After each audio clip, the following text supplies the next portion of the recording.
Hello guys, welcome to our YouTube channel Banga Barta জয় বজরংবলী। এটা হচ্ছে আমার নবমীর মিনি ভ্লগ। আজ আমাদের বাড়িতে ছাদটা চিপিং করা হচ্ছে, তাই সকালে ঘুম থেকে উঠেই দেখি আমাদের বাড়িতে 5-7টা মিস্ত্রি কাজে লেগে পড়েছে। কিন্তু যেহেতু নবমী বলে কথা, বাড়িতে তো রান্না বান্না করতেই হবে, কারণ আমরা বাঙালি।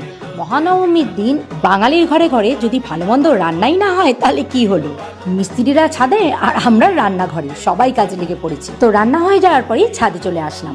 দেখো ছাদটা অর্ধেক হয়েই গেছে, আর কিছুটা বাকি আছে। তো এরপর যেহেতু লাঞ্চ টাইম হয়ে গেছে, তাই লাইভ শেষ করে লাঞ্চে বসে পড়লাম। আর আজকে স্পেশাল মেনুতে আছে বাসন্তী পোলাও আর চিকেন রোগান জশ।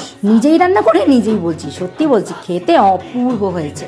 এবছরের নবমীর দিনটা খাওয়া দাওয়া করেই কেটে গেছে। ঠাকুর দেখতেই যেতে পারেনি জানো, কারণ এই ছাদ চিপিং শেষ করে মিস্ত্রিরা বাড়ি গেছে প্রায় রাত 8:30। আর তার সাথে এই যে বৃষ্টি, তাই আর ঠাকুরই দেখতে যাওয়া হয়নি। আমার নবমীর দিনটা একদমই ছিমছাম কেটেছে। তোমাদের কেমন কাটলো?